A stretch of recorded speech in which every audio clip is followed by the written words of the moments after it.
Alright, this is going to be the, I guess the wrap-up video for the 2025 Half Century Progress show.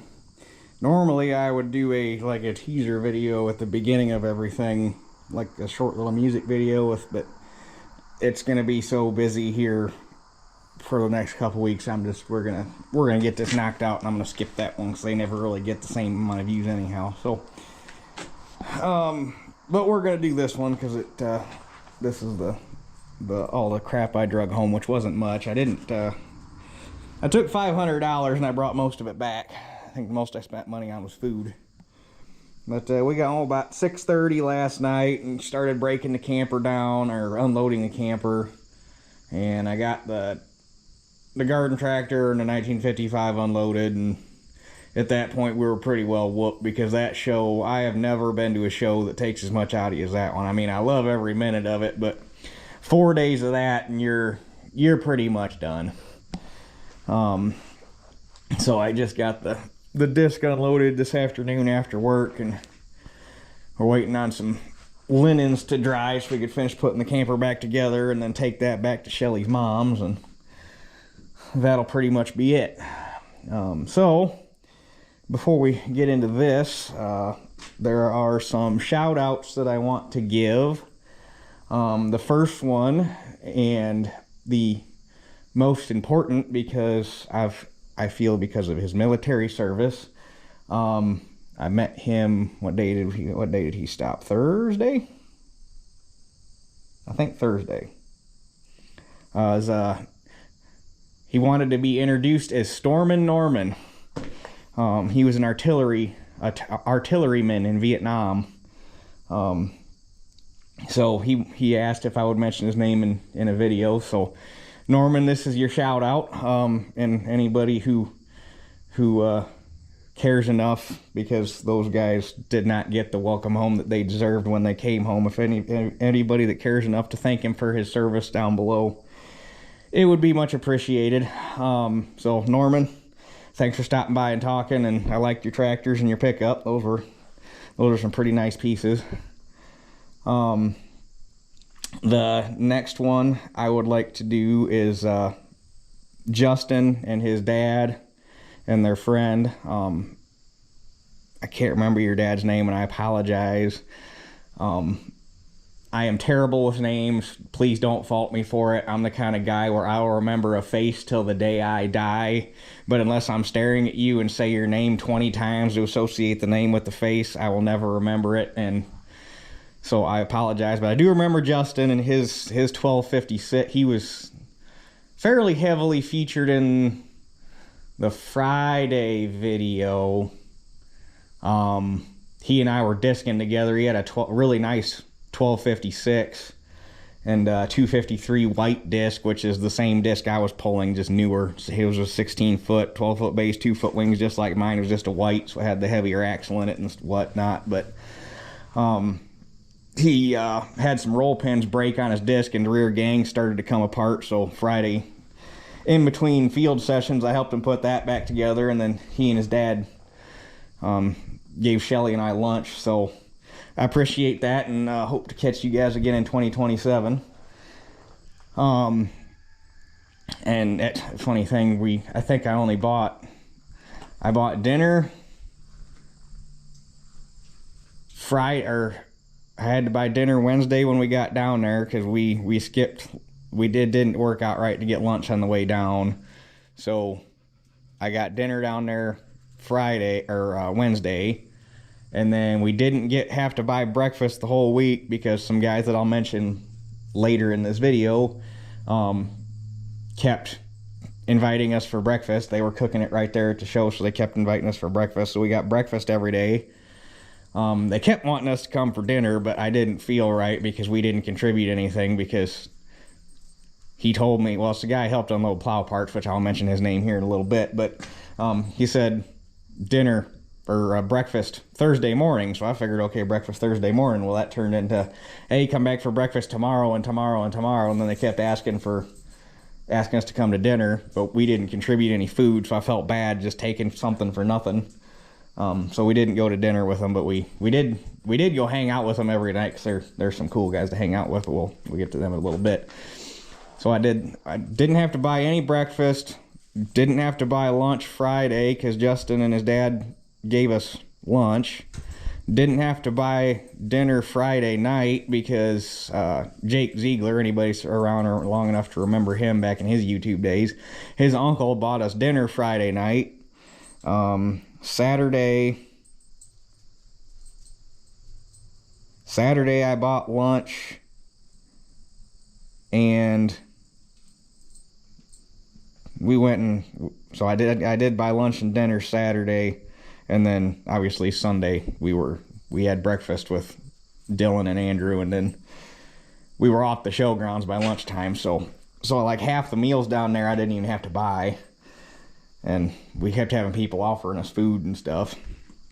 So anyway, Justin, thank you for the lunch, and like I say, hope to see you down there again. And then I was correct in the video where I thought that Alice with the gray or ohm gray primer on the side panels was the 8095 experimental. That was indeed the 8095 experimental, or one of them. And I got to meet Ethan Daehler from the Daehler Farms YouTube channel, who owns the tractor. And I'm going to put a link to his channel down in the description below if you're into the Alice stuff. He farms with all Alice, and he owns some pretty cool stuff, including both the 8095 experimental tractors and an experimental gleaner from the transition from the N series to the R series. So like I say, if you like the Persian orange stuff, I'm gonna link his channel down below. Go give him a sub, because he deserves a lot more than he has, because he's got some neat stuff. And then I also got to meet a young guy who actually is not too far from here. He's only one county over. His name's Tyler. He has just started a YouTube channel, he said, about a year ago, called Simple Farms. He farms with the green and yellow variety. But he's got a few neat videos. Like I say, he's very young in the YouTube area, so he could probably use some help to get his feet under him. So I'm going to link his channel down below as well if you want to go check him out and give him a sub. He's got a really neat video of chopping corn with I think it's a 720 Deere and a John Deere chopper, 720 or 730.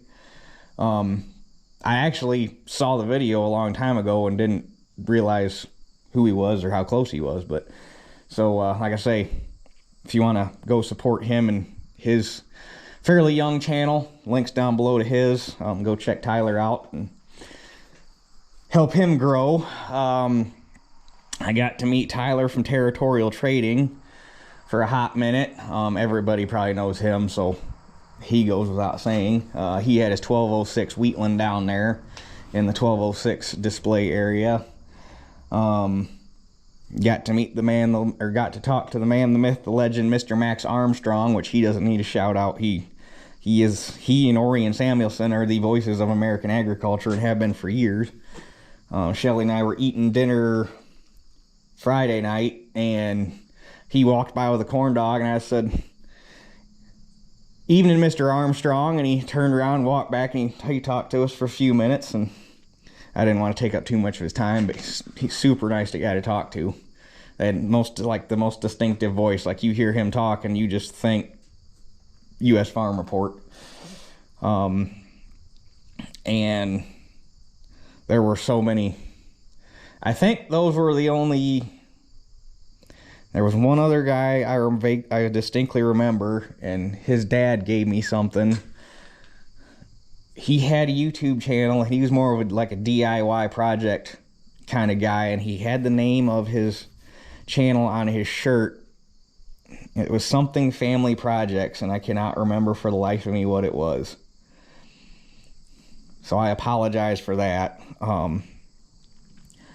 But as far as I can recall, Richard Pruitt, I got to meet him. I met him Saturday night before we loaded up. He's been around, I think he's been around longer than I have on here. So got to meet Richard Pruitt. He's over on the Indiana-Ohio line. Trying to recall if there's any other people from YouTube I met. I know there were several others down there, but I don't... I kind of try to... I just keep... When I do this, I keep to myself. I don't go out of my way to try to pal around with other people, because I don't feel the need to stand around and say, hey, look at us, look how famous we are. I'm just here in my own little corner of the world doing my own thing, and if people enjoy it, they enjoy it, and if not, they don't. But... So I know there were several other people down there videoing that I did not see, but I know they were down there. Some larger channels than I am. But those are the smaller guys that I met that I can recall saying they had channels, or that I already knew had channels. So, like I say, Daehler Farms, Simple Farms, Tyler from Territorial Trading. Everybody that watches my channel probably already watches his. He's fairly large. Richard Pruitt, same thing. He's a fairly large channel. He's been around a long time. So I think that's all I needed to take care of in terms of shout outs, or people that I wanted to mention. People that I wanted to mention specifically. Not that anybody is less important, but those are the names that I most easily remember. Like I say, there were guys that came to Friday evening when we had our little meet and greet, get together, whatever you want to. I hate calling it a meet and greet because I'm not a celebrity. I'm just a guy. But that's the best phrase I can come up with for it. There were people there that I remember from my first one 2 shows ago, which would be 4 years ago now. I could look right at them and remember exactly who they are and what they have. Can't remember their names. I'm sorry. I'm bad at it. And see, I feel bad because everybody knows my name because they've only got to remember me. But when I got to remember, I told the guys when I was talking to Saturday evening, I'm like, next time I do this, I'm going to bring one of them little thumb clickers so I can get a final count, because there had to be pushing 100 people I talked to from that were subscribers and viewers. And there were a lot of them that couldn't make it, or some that I talked to Saturday didn't even know I had it because they missed the video, the get together. So, and to the guys that did show up for that, thank you. It was nice getting to talk to you. I'm sorry I didn't get to talk to everybody individually. I kind of felt bad, and I hope nobody felt jaded. It was not on purpose. I'm not used to that. So I don't know the best way to handle that volume of people and trying to make sure everybody gets an equal amount of attention so that everybody feels like it was worth showing up. So I hope everybody that did show up enjoyed themselves. A lot of guys were talking amongst themselves, which was good to see. I had fun talking to everybody. It was neat. You never, when I have that, I'm not a super huge channel, and it's one of them deals where I am kind of, I guess, controversial in the YouTube world, because I have people that don't like me because I'm very opinionated and do things my own way. And I know I am, but I'm not going to change just for the sake of keeping everybody on the internet happy. I have my way of doing things, and if you can understand that and understand that I am the way I am and you're not going to change it and you can still enjoy it, great. If you feel that there's something wrong with me being who I am and having my opinions and my way of doing things, then it is what it is. But hold on, I'm being paged.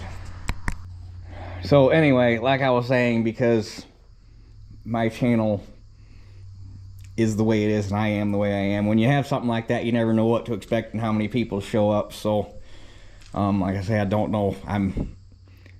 Despite the fact that I am on YouTube, I actually am not I am not a people person, which a lot of people can probably are probably aware of.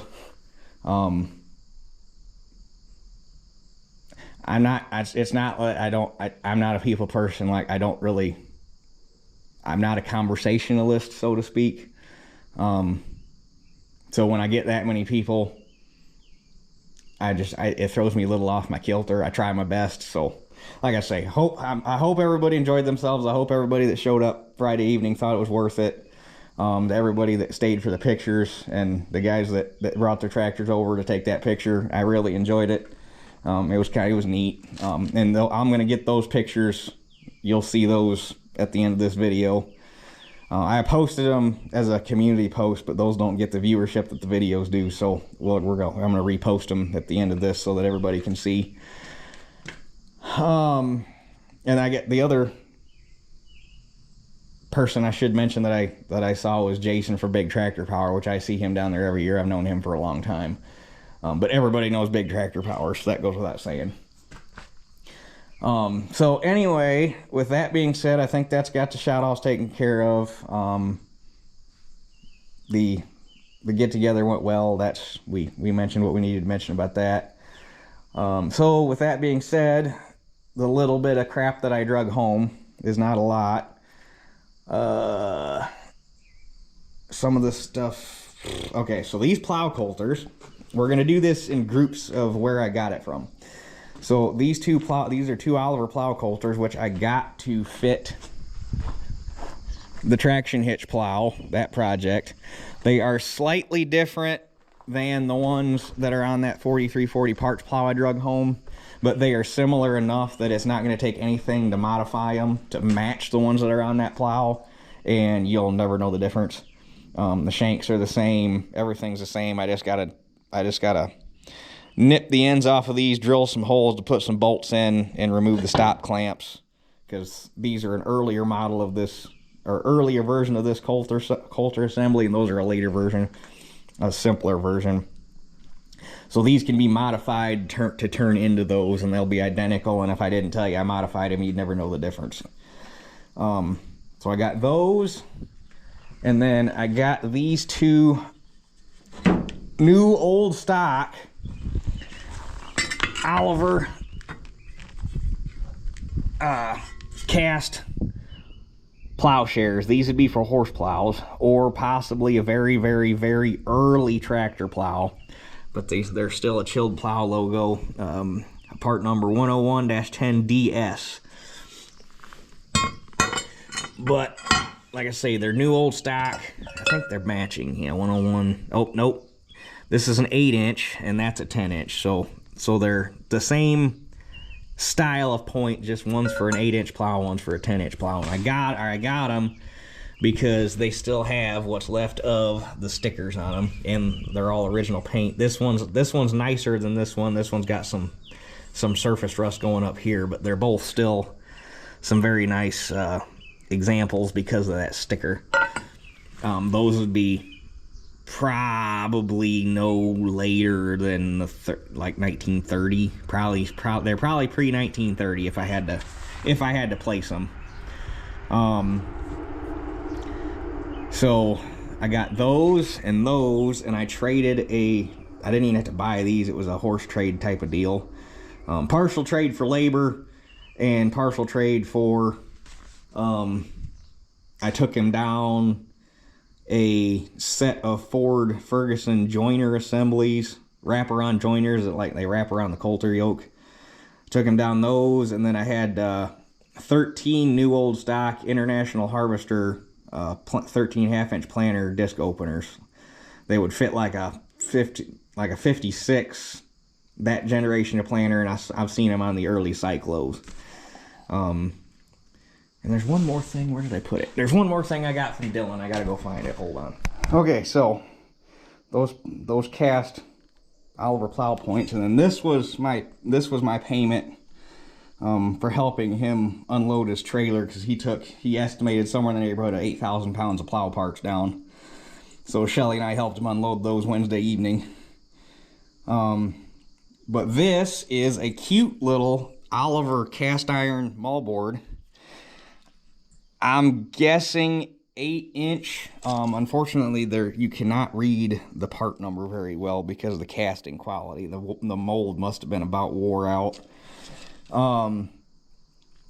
But this would it would fit a pony plow, or possibly a horse-drawn orchard plow like the one I have up here in the front yard. I think I've showed before. But this would take a cast iron one-piece point and shin combination. They're shaped kind of like an L, and they usually have part, if not all, of the land side cast into them as well. So it's a cute little sucker. Again, all original paint, new old stock, never been on a plow. So these three are all going to be like shelf material. They're never going to go on anything. Those are going to be stay protected in the house type of thing. And a trick of the new old stock plow part trade, apparently, this one he cleaned up already just to prove it to me. Apparently, if you have parts like this and you want to get them cleaned up for display, the orange tub-o towels are apparently the thing to clean this stuff up without hurting the paint. So like I say, he cleaned this one. Originally looked all dirty, grimy like this, and then he did that tub towel thing and it brightened it right up. The only thing you can't do is you don't want to get anywhere near that sticker because it will hurt that. So this stuff came from my buddy Dylan. He actually started watching the channel a long time ago, and he wanted some plow parts that I had drug home when I drug home that Oliver number 5 picker, or number 6 picker, not number 5, number 6 picker, and that parts baler when I went and tore them buildings down and stuff. And I had those plow points. He wanted the plow points, and I took him down to the last Rand Tool, and we've been friends ever since. But he's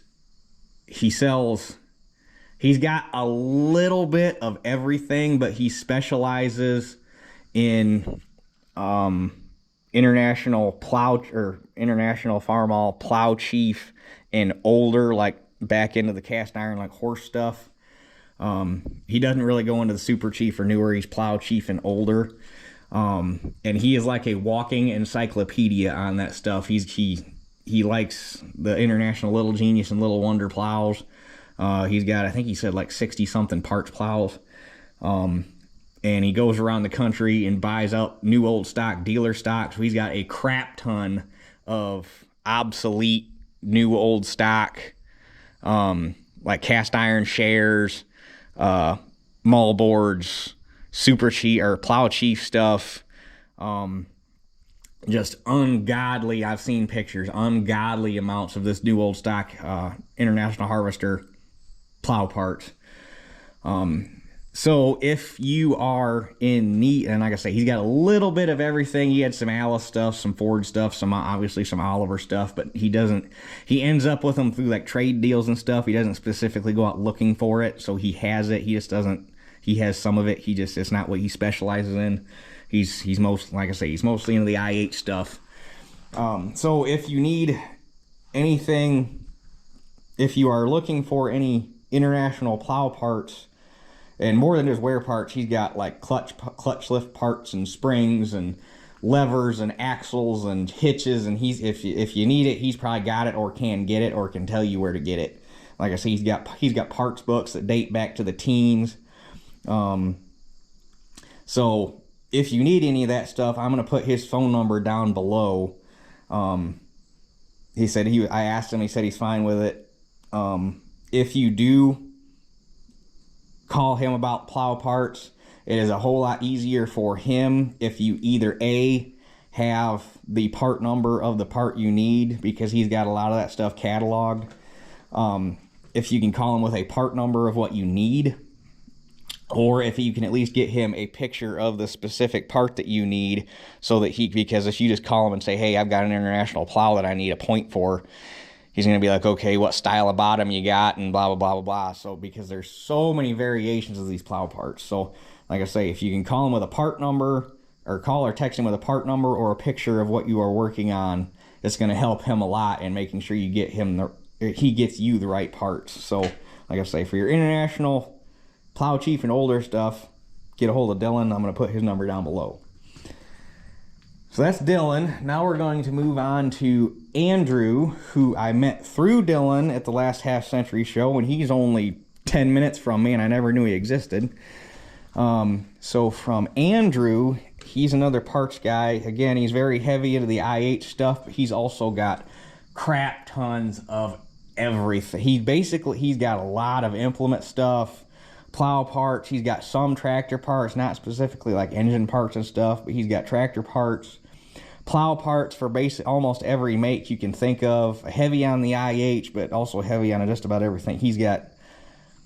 I've taken the nickel tour, and I hope to get down there this winter and take the dime tour, because he's got so much crap. Like buildings and semi-trailers full of new old stock. Like same thing. He goes around the country, buys new old stock, dealer stock, and just hoards it. And he's got so much stuff. So from him, I bought these Oliver poly cover boards, which I'm hoping fit that traction hitch plow. If not, I got other plows that'll fit. But they are all an Oliver 219 part number, and then one of them specifically, I think it's got to be this one. This one, yeah, that one actually has Oliver molded right in it. They're all matching part numbers. And then I need to move this. This goes with something else. This goes over here. This he gave me because it was so ratty. But this is an Oliver parts book binder from probably Fleetline early super vintage. That I gotta try to figure out how to get this sticker off of the spine, because somebody put tape on there and wrote, I can never pronounce this right. Ottawana? Yeah, Ottawana, like the hay tools. So I got that from him. And then this stuff does not, these two don't belong in here. This video is getting a lot longer than I initially expected, and I apologize. I bought another white farm equipment binder off of him. It's just an empty binder, because I like these things for putting manuals in because they're big. I bought that, and then I got a service book for my planter monitor, which is surprisingly hard to find. So I got that for an SM3000. I got a manual for that corn planter. I'm pretty sure I got one already, but it's such an oddball, I wanted to have copies, so I got that. I got a technical service manual for CAV fuel systems, so like the 1850, 2105, 285, those. And then I got a technical service manual for the Air Research turbochargers. So that'll be handy. And then I also bought, this is a spear point for an Oliver horse plow. It's reversible, it mounts either way. Again, new old stock. This is also going to be a shelf item. That's never going to go on a plow. Although these two Oliver plows that I got sitting upstairs on the main floor, those two horse-drawn plows, he's very confident that he has all of the wear parts I need to completely rebuild both those horse plows with new old stock parts, if I had the inkling to. So that and this stuff all came from Andrew. Again, I'm going to put his number down below. He has ungodly amounts of plow parts. And a lot of international tractor parts. I don't think he's got some engine parts, but like fast hitch parts, seats. I mean, he's got, if you think you might need something, he might have a new old stock, or he might have good used. I can't even begin to describe the amount of stuff he's got. There's not words. So I'm going to put his number down below as well. I asked him, he was comfortable with it. Again, I'm putting these guys' numbers down because I want to help them out. Please be respectful of them. They are both very good guys. Don't make me regret doing this. Just be respectful of their privacy and whatnot. And if you legit have parts needs, give them a call. So Andrew's number will be down below as well. So if you need, like I say, he's got all color plow parts. So get a hold of Andrew, for plows, tractors, tillage tools. They used to be a Tisco dealer, so he's got some new old stock Tisco stuff left over. Just ungodly amounts of stuff. And he's got complete plows and stuff for sale. just give him a call if you need parts. Andrew. So there's that stuff, and then we get down to this stuff.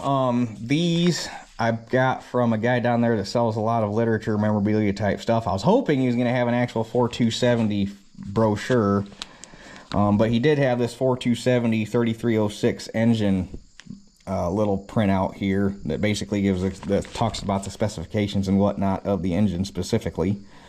And then there's this little one-page ad for the American line.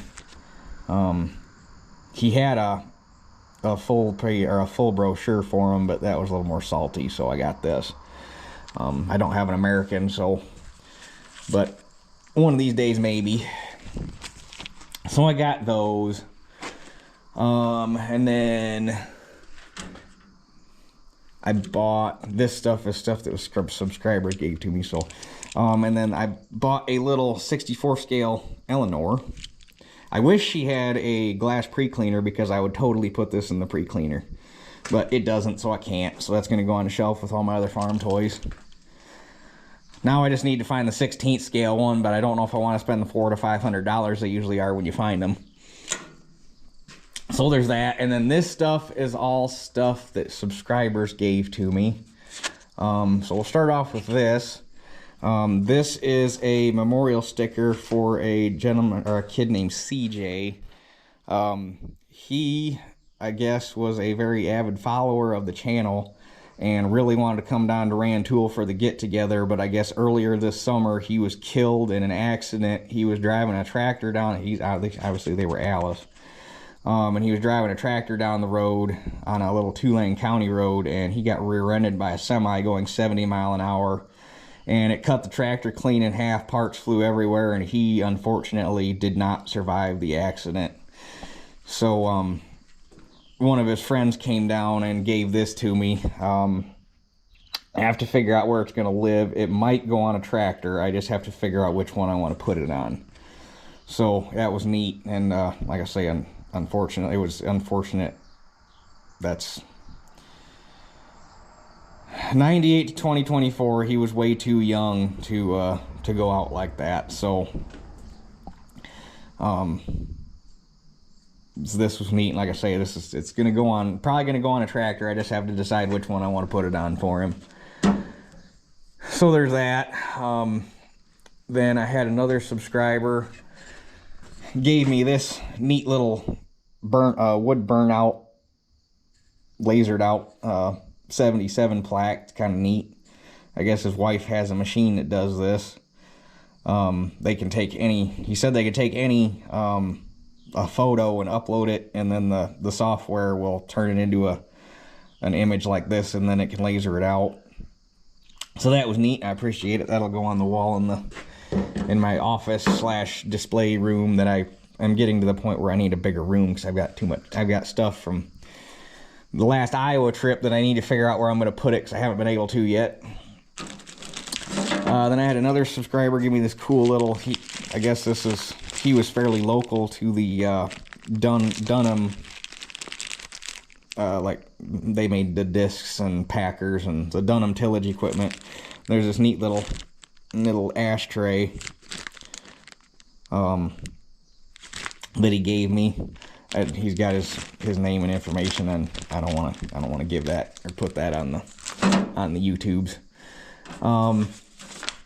Had another subscriber. This is a photocopy of a piece of correspondence that I think they said it was his great-granddad. It was his great-granddad or his granddad got from the local Oliver Service branch, or the Columbus branch house. I guess they had a 70 during World War II, and they were looking to have it overhauled, and he wanted to have 5th and 6th gear added to it.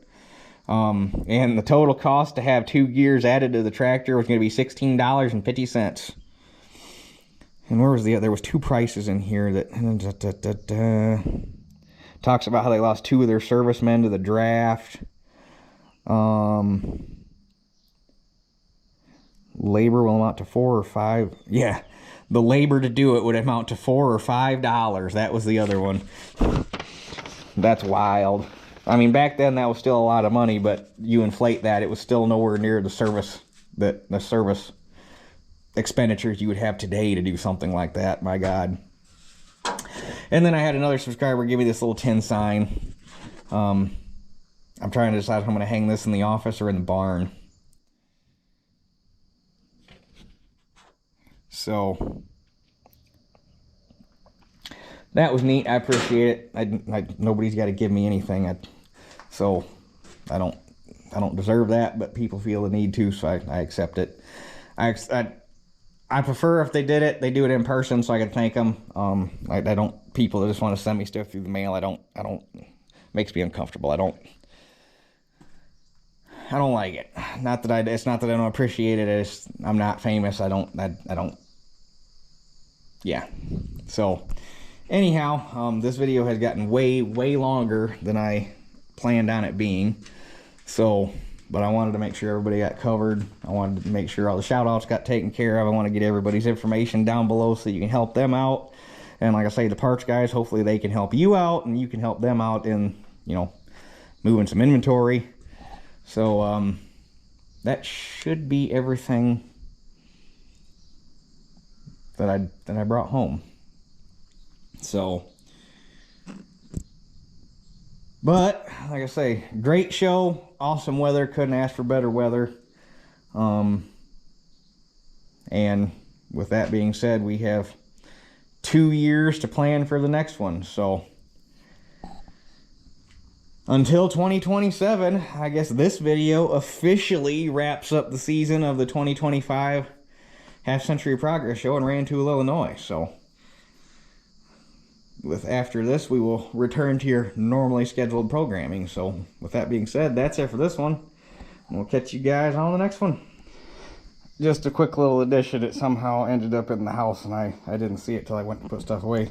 I also had a gentleman from Southern Illinois a viewer from Southern Illinois gave me this handy little battery maintainer, which I've been needing a second one because my one has been pretty much living in the 6.2 for a while. I should try to start that. Batteries might still be junky even with a maintainer on it for that long. But anyhow, so that's going to be handy. So appreciate that. So anyhow, there's that. I just didn't want to miss him. I gotta add one more addendum. I missed another YouTuber.